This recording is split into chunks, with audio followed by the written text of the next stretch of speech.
expresses a lot of what I go through You're going through now. Yeah. right now. Yeah. And Just remember, none of it's harder than a marathon. none of it's hard. So Nothing. I tell myself, stop whining and just get it done. Fix it, whatever it needs to be. And people tell me since then that when they run into me, like people I haven't seen for a year or something at a conference, like, you seem so much happier. Yeah. And I don't even know. I'm like, really? And they're like, no, you're smiling all the time. You seem happy. So I guess I am. And that's really, to me, that's the journey of the happiness. It's not like you go from one day sad to the next day happy. It's like a longer period of time. It's a longer period of time. Yeah. So anyway. No, you're absolutely right. And the interesting part for me is I didn't even want to run. I was the same way. Yeah, I did everything not to run. Yeah. And the reason that I ran my first marathon, honestly, is because my dad passed, and it was on his birthday. It was a marathon, and it was like a sign to me. Yeah. And so I do it, and at the time I said, "Oh, I'm only going to do one marathon. Yeah. I'm never going to do another marathon."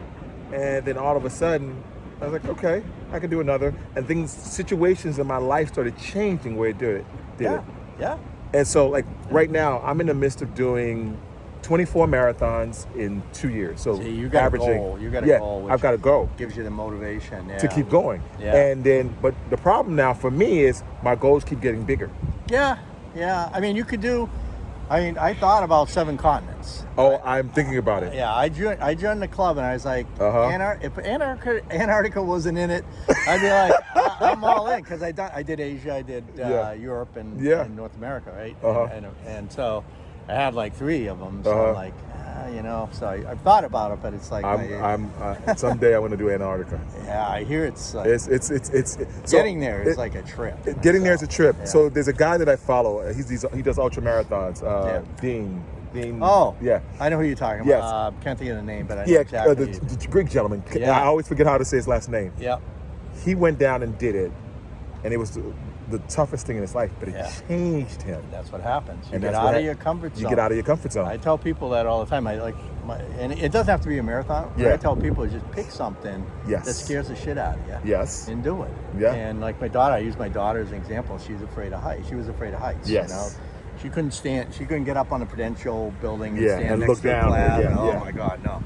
So she jumped out of a plane.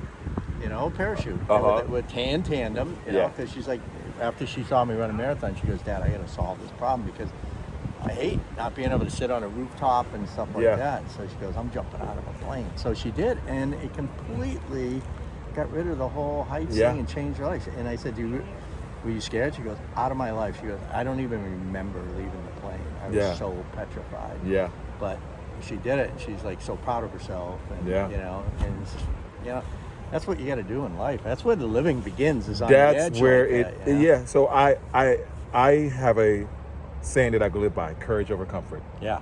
And it was actually the idea. This is actually what I'm starting a clothing line because of it. It's sort of an athletic leisure line. Yeah. And one thing that I say a lot is like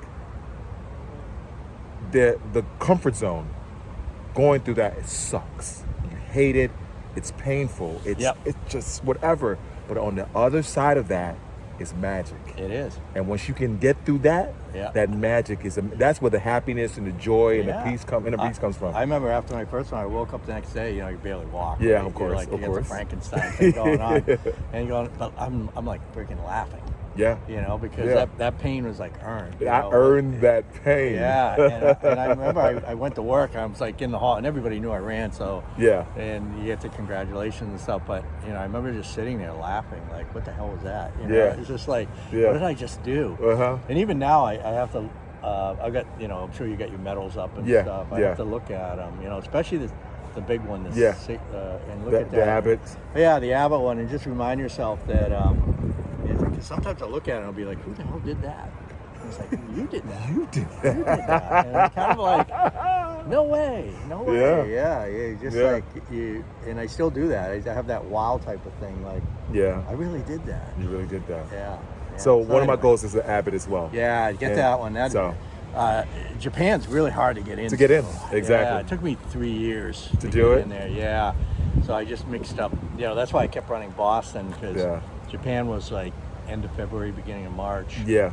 So I was training anyway for that, and then when I didn't get in, I just Get ready keep for going it. to Boston. But finally got in on 2018, and it was. I tell you, they know how to run a freaking marathon. Do they really? Well, they set things up.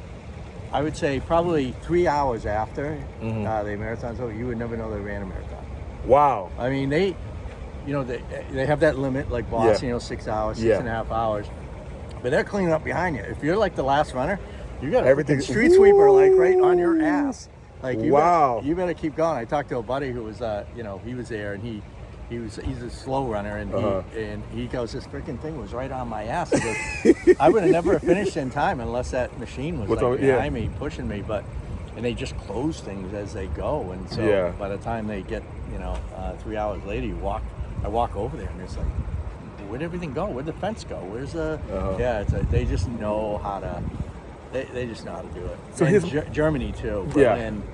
Berlin I still have. I'll show you. You still have to yes, keep it. Yeah, well, what happened was most of them are like little dingy they things, break them off. You rip them off.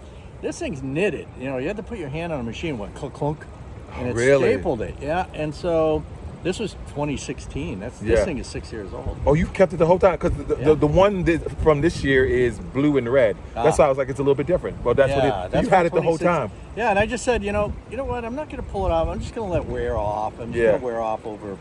It's over 6 years, or something like that. And it's been 6 and years I'm like, later. Man, these Germans, they know how to engineer stuff.